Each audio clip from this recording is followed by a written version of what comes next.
Hi hello ಎಲ್ಲರಿಗೂ ನಮಸ್ಕಾರ. ನನ್ನ ಕಾಲ್ಪನಿಕ ಕಥಾಲೋಕ ಯೂಟ್ಯೂಬ್ ಚಾನಲ್ಗೆ ಸ್ವಾಗತ.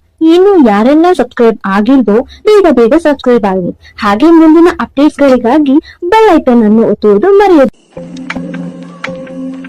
ಸರ್, ನಾನು ಚಾರುಣ್ಯ ಪ್ರಭಾಕರ್, ನಿಮ್ಮ ಫೇವ್ರೇಟ್ ಅಚ್ಚುಮೆಚ್ಚಿನ ವಿದ್ಯಾರ್ಥಿ. ಇದೇನು ಸರ್, ಯಾವಾಗಲೂ ಹೇಳ್ತಿದ್ರಿ ನಾನು ಎಷ್ಟೇ ಬೆಳೆದು ವಯಸ್ಸಾಗಿ ಮುದುಕಿಯಾಗಿ ಬಂದರೂ ನಿಮ್ಮ ಪಾದ ಮುಟ್ಟಿದ್ರೆ ಸಾಕು ನಿಮ್ಗೆ ತಿಳಿಯುತ್ತೆ ಅಂತ. ಈಗೇನು ಗೊತ್ತೇ ಇಲ್ಲ ಅನ್ನೋ ಥರ ನಿಂತಿದ್ದೀರಾ. ತುಸು ಕೋಪ ತೋರುತ್ತಾ ನಕ್ಕಳು.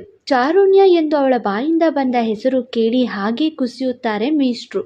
ಮುಂದೆ ಯಾರು ಯಾರಿಗೆ ಸಿಗಬಾರ್ದು ಎಂದು ಬಯಸಿದ್ರೋ ಅವರೇ ಈಗ ಒಬ್ರನ್ನೊಬ್ರು ಹುಡುಕಿ ಬಂದಿದ್ದು ಮೇಷ್ಟ್ರ ಆತಂಕಕ್ಕೆ ಕಾರಣವಾಗುತ್ತೆ. ಏನಾಯ್ತು ಸರ್ ಎನ್ನುತ್ತಾ ಕುಸಿದಿದ್ದ ಮೇಷ್ಟ್ರು ಬಳಿ ಬಂದು ಕೇಳಿದ್ಲು ಚಾರು. ಪಾಪ ಆಕೆಗೆ ಗೊತ್ತಿಲ್ಲ ಅವರ ಈ ಗಾಬರಿಗೆ ಕಾರಣ ಏನು ಎಂದು.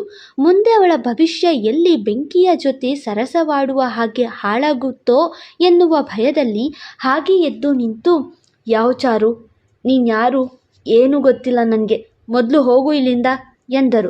ಮೇಷ್ಟ್ರು ಯಾಕೆ ಹೀಗೆ ಹೇಳಿದ್ರು ಆಕೆಗೆ ಗೊತ್ತಾಗಲಿಲ್ಲ.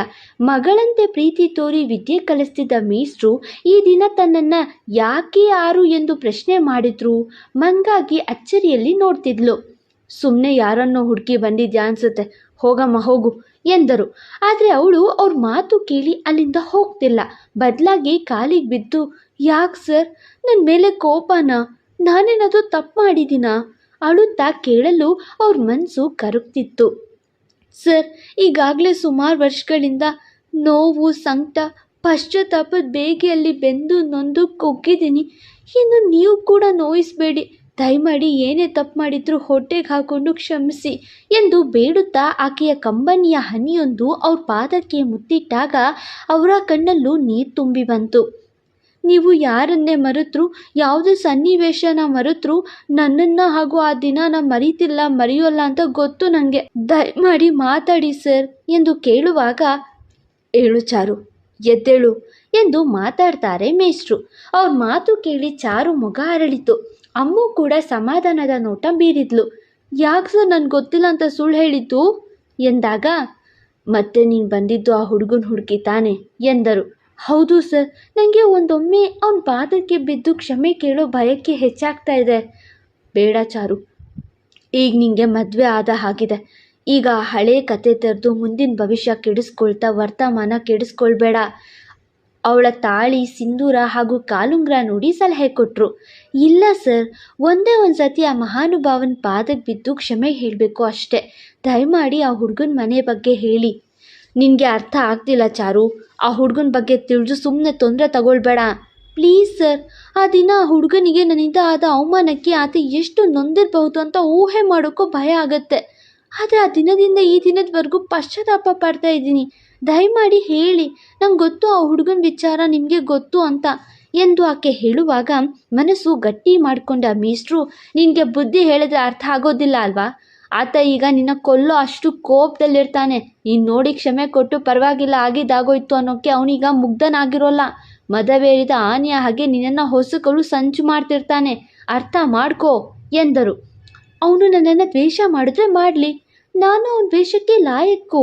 ಮಾಡಿರೋ ತಪ್ಪಿಗೆ ಶಿಕ್ಷೆ ಕೊಡಿಸಿದ ನಾನು ಅವನ ದ್ವೇಷದ ಬೇಗೆಯಲ್ಲಿ ಸುಟ್ಟು ಕರಕಲಾಗಿ ಬೆಂದು ಹೋದರೂ ಸರಿಯೇ. ಆದರೆ ಅವನನ್ನು ನೋಡಿ ನಾನೊಮ್ಮೆ ಕ್ಷಮೆ ಕೇಳಬೇಕು. ಅವಳದ್ದು ಅದೇ ಮಾತು ಹಠ. ಚಾರು, ಆತ ನಿನ್ನ ಅವನ ಕೈಗೊಂಬೆ ಮಾಡಿಕೊಂಡು ಕುಣಿಸ್ತಾನೆ. ಆಗ ನೀನು ನಿನ್ನ ಪ್ರತಿ ನಿಮಿಷ ಹೆದರುತ್ತಾ ಬದುಕಬೇಕು ಎಂದರು. ಇಷ್ಟೆಲ್ಲ ಎಚ್ಚರಿಕೆ ಕೊಡ್ತಿದ್ದೀರಿ ಅಂದರೆ ಅವ್ರು ಯಾರು ಅಂತ ಗೊತ್ತು ಅಲ್ವಾ ಸರ್ ನಿಮಗೆ? ದಯಮಾಡಿ ಹೇಳಿ ಎಂದು ಕೈ ಮುಗಿದಾಗ ಅವಳನ್ನು ಕಟ್ಟು ಹಾಕಲು, ನೀನಿನ್ನೂ ಹೆಚ್ಚು ನನ್ನ ಪ್ರಶ್ನಿಸಿದ್ರೆ ಆ ರಾಯರ ಮೇಲೆ ಆಣೆ ಎಂದು ಸುಳಿಯಿಂದ ದೂರಾದರು ಮೇಷ್ಟ್ರು. ಅವ್ರ ಮಾತಿಗೆ ಹೃದಯದ ಬಡಿತ ನಿಂತಂತೆ ನಿಂತು ಅತ್ತವಳು ಅವನ ಬಗ್ಗೆ ಸುಳಿವು ನೀಡೋಕ್ಕೆ ಇದ್ದ ಮೇಷ್ಟ್ರು ಕೈ ಎತ್ತಿದ್ದು ನೋಡಿ ಅಮ್ಮು ಕಡೆ ನೋಡಿ ಎಲ್ಲ ಮುಗೀತು ಎನ್ನುವ ನೋಟ ಬೀರುತ್ತಾ ಅವರ ಕಡೆಗೆ ತಿರುಗಿ, ಏನು ಸರ್, ಜೀವನ ಪರ್ಯಂತ ಮತ್ತೆ ಕೊರ್ಗಿ ಸಾಯೋ ಹಾಗೆ ಮಾಡಿಬಿಟ್ರಿ. 13 ವರ್ಷ ನೊಂದು ಬೆಂದು ಹೋಗಿದ್ದ ನನಗೆ ಈ ದಿನ ಇಂದು ಅಂತ್ಯ ಅನ್ನೋ ಖುಷಿ ಇತ್ತು. ಆದರೆ ನೀವು ಬದುಕಿನ ಉದ್ದಕ್ಕೆ ಸಾಯಿ ಅಂತೀರಿ ಅಲ್ವಾ?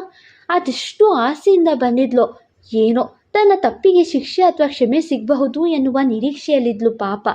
ಅರೆ ಮೇಷ್ಟ್ರು ತಾನೇ ಏನು ಮಾಡ್ಯಾರು? ಅವರದ್ದು ಸಂದಿಗ್ಧ ಪರಿಸ್ಥಿತಿ. ಅವರಿನ್ನೂ ಮಾತಾಡ್ತಿಲ್ಲ. ಅವಳಿಗೆ ಬೆನ್ನು ಹಾಕಿ ನಿಂತು ನೊಂದ್ಕೊಂಡ್ರು. ಸತ್ಯ ಹೇಳಿದ್ರೆ ಜಿಂಕೆ ಹುಲಿ ಬಾಯಿಗೆ ರಸದೌತಣವಾಗುತ್ತೆ. ಹೇಳ್ದೆ ಹೋದ್ರೆ ಅವಳ ಕಣ್ಣಿಗೆ ಇವರು ಕ್ರೂರಿ ಆಗ್ತಾರೆ. ಕ್ರೂರಿ ಆದರೂ ಸರಿ, ಜಿಂಕೆ ಬದುಕಬೇಕೆನ್ನುವ ಆಶಯ ಅವರದ್ದು. ಆಯಿತು, ನಿಮಗೆ ಇದೇ ಸರಿ ಅನ್ಸೋದಾದ್ರೆ ಸರಿ ಸರ್, ಆಯಿತು. ಇನ್ನು ನಿಮಗೆ ನಾನು ತೊಂದರೆ ಕೊಡೋದಿಲ್ಲ, ಮತ್ತೆ ಇಲ್ಲಿಗೆ ಬರೋದೂ ಇಲ್ಲ. ಆದರೆ ಒಂದು ನಿಜ, ಆದರೆ ಈ ಬದುಕು ಇರೋ ತನಕ ಹೀಗೆ ಕೊರಗ್ತಾ ಇರ್ತೀನಿ. ನನ್ನ ಉಸಿರು ನಿಲ್ಲೋ ತನಕ ಇದೇ ನೋವಲ್ಲಿ ಸಾಯ್ತೀನಿ. ಅವ್ನು ಸಿಕ್ಕಿ ನನಗೆ ಕೊಟ್ಟರೆ ಕ್ಷಮೆ, ಇಲ್ಲ ಶಿಕ್ಷೆ, ಎರಡರಲ್ಲಿ ಒಂದು ಸಿಗೋ ತನಕ ಪ್ರತಿದಿನ ಪ್ರತಿ ಕ್ಷಣ ಸಾಯ್ತೀನಿ. ಖುಷಿ ಅಲ್ವಾ ನಿಮಗೆ? ಖುಷಿಯಾಗಿರಿ, ನಾನು ಮತ್ತೆ ಬರಲ್ಲ ಎಂದು ಕಣ್ಣೀರಾಗ್ತಾನೆ ಹೊರಟಳು. ಆಕೆಯ ನೋವು ನೋಡಿ ಬೇಸರ ಪಟ್ಟರು. ಅವಳಿಗೆ ಆ ಲಕ್ಕಿಯ ಸುಳುವು ನೀಡಲಿಲ್ಲವೆಂದು ತೃಪ್ತಿ ಕೂಡ ಪಟ್ಟರು. ಮನದಲ್ಲೇ ಕ್ಷಮೆ ಕೇಳಿದ್ರು. ಆದರೆ ರಾಯರು ಯಾರಿಗೆ ಯಾವಾಗ ಯಾರು ಸಿಗಬೇಕೆಂದು ಅದಾಗಲೇ ತೀರ್ಮಾನಿಸಿದ್ದಾರೆ. ಅದಕ್ಕೆ ಮುಹೂರ್ತ ಅವರೇ ಇಟ್ಟಿದ್ದಾರೆ. ಮೇಷ್ಟ್ರು ಬರೀ ನೆಪವಷ್ಟೇ. ನಂಗನ್ಸುತ್ತೆ ಆ ಫ್ಲ್ಯಾಶ್ ಬ್ಯಾಕ್ ಹೀರೋ ಇನ್ನು ತುಂಬ ದ್ವೇಷ ಮಾಡ್ತಾನೆ ಅಂತ. ಅದಕ್ಕೆ ಸರ್ ಹೆದರಿ ವಿಚಾರ ಹೇಳ್ತಿಲ್ಲ ಅಂತ. ಚಾರು, ನಿನಗೆ ಆ ಫ್ಲ್ಯಾಶ್ ಬ್ಯಾಕ್ ಹುಡುಗನ ಬಗ್ಗೆ ಮರೆತು ಈಗಿರೋ ಪ್ರೆಸೆಂಟ್ ಹಾಳು ಮಾಡ್ಕೋಬೇಕು ಅನ್ಸುತ್ತಾ? ಸುಬ್ರಹ್ಮಣ್ಯ ಸರ್ ಮಾತು ಕೇಳಿದ ಮೇಲೆ ಅಮ್ಮುಗೆ ಆ ಫ್ಲ್ಯಾಶ್ ಬ್ಯಾಕ್ ಹುಡುಗನ ಹುಡುಕಾಟ ನಿಲ್ಲಿಸೋದು ಸರಿ ಅನಿಸಿತ್ತು. ಇರ್ಬೋದು, ಆದರೆ ಆ ಹುಡುಗನ ಬಳಿ ನಾನು ತಲೆ ಬಾಗಿ ನಿಂತು ಕ್ಷಮೆ ಕೇಳಿಲ್ಲ ಅಂದರೆ ರಾಯರು ನನ್ನ ಕ್ಷಮಿಸಲ್ಲ. ಚಾರು ಏನೋ ಆಲೋಚಿಸುತ್ತಾ ಹೇಳಲು, ಆದರೆ ಸರ್ ಈಗ ಯಾವಾಗಲೂ ಕೊಡಲಿಲ್ಲ, ಮುಂದೆ ಏನು? ಆ ಪೊಲೀಸ್ ಅಧಿಕಾರಿ ಬರೋವರೆಗೂ ವೆಯ್ಟ್ ಮಾಡೋದಾ? ಅಮ್ಮು ಕೇಳುವಾಗ ಅವಳ ಮುಂದೆ ಒಂದು ವಿಸಿಟಿಂಗ್ ಕಾರ್ಡ್ ಹಿಡಿದು ತೋರಿಸುತ್ತಾಳೆ ಚಾರು. ಯಾವ ವಿಸಿಟಿಂಗ್ ಕಾರ್ಡ್ ಅಮ್ಮುಗೆ ತಿಳಿಲಿಲ್ಲ. ಕೈಗೆತ್ಕೊಂಡು LVPDS ಅಡ್ರೆಸ್ ಜೊತೆ ಲಕ್ಷ್ಮಣ್ ವರ್ಮಾ ಎಂದು ಬರೆದದ್ದು ಕಂಡು ಓದಿ, ಲಕ್ಕಿ ವಿಸಿಟಿಂಗ್ ಕಾರ್ಡ್ ಯಾಕೆ? ಲಕ್ಕಿ ಹತ್ರ ಹೆಲ್ಪ್ ಕೇಳ್ತೀಯಾ ಎಂದಾಗ, ಇದು ಸರ್ ಮನೆಯಲ್ಲಿತ್ತು, ಲಕ್ಕಿ ವಿಸಿಟಿಂಗ್ ಕಾರ್ಡ್ ಅಲ್ಲಿ ಯಾಕಿತ್ತು? ಲಕ್ಕಿ ಇಲ್ಲಿಗೆ ಬಂದಿರಬಹುದಾ? ಬಂದಿದ್ರೆ ಯಾಕೆ ಬಂದಿದ್ದ? ಅವನಿಗೂ ಸರ್ ಬಳಿ ಏನು ಕೆಲಸ? ತನ್ನ ಅನುಮಾನದ ದೃಷ್ಟಿಯಿಂದ ಕೇಳಿದ್ಲು ಚಾರು. ಏನೋ ಕೆಲಸ ಇತ್ತೇನೋ ಎಂದು ಅಮ್ಮು ಸಹಜವಾಗಿ ಉತ್ತರ ಕೊಟ್ಲು.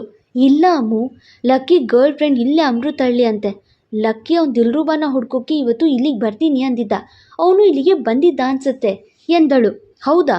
ಹಾಗಾದರೆ ಲಕ್ಕಿ ಹುಡುಕ್ತಿರೋ ಹುಡುಗಿ ನೀನಾ ಎಂದು ಅಮ್ಮು ಕೇಳಲು, ಗೊತ್ತಿಲ್ಲ, ನನ್ನ ಅನುಮಾನ ಅಷ್ಟೇ ಎಂದಳು.